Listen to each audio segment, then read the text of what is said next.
And the reason for why it is taking so long for us to actually do a sequel to BF2 in many ways is that we felt that with the introduction of the new consoles like Xbox 360 and PlayStation 3, we needed a big new step when it comes to technology. We needed the new Frostbite engine that we developed for Bad Company 1. And by doing that, we spent all our efforts into making a game that used the whole range of power and technology in those platforms. It was quite an undertaking to go at. That was also one of the reasons why Bad Company 1 wasn't released for PC actually, which is of course something if we could have, we would have done differently. But it was a major effort just to get it out and working. And we felt like introducing it to console only, we wanted to make a bit of an offshoot to the franchise and not just make a sequel to BF2 at that point, since BF2 was so much with a PC-focused product.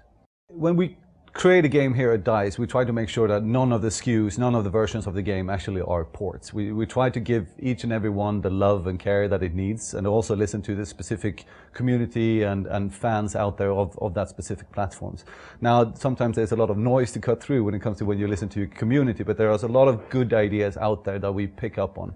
And especially, like you say, the PC community is one that have special, anything from special input devices in the form of mouse and keyboard to special requests and a long heritage of what they want to see.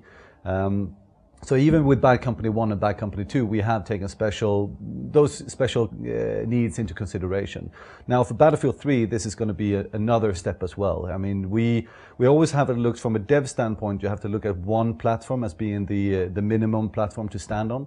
But in this case, we are using PC as the main SKU, the main version of the game, so to say. I wouldn't say that we are porting it to any other platform, because we will make sure that the other platforms will get the same kind of attention, but PC will get extra attention pretty much.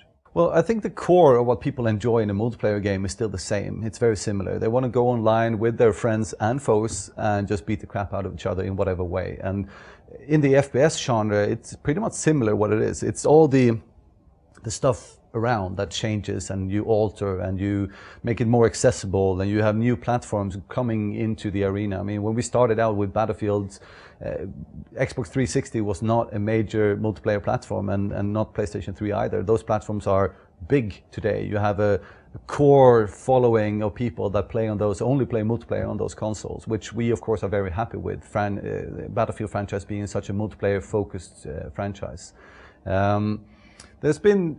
For our studio, there's been a challenge of introducing single player, since it was a multiplayer franchise from the beginning. So the step that we took with Bad Company 1 was a big one for us. There's been other franchises, competitors coming from the other angle, going from single player only, introducing multiplayer.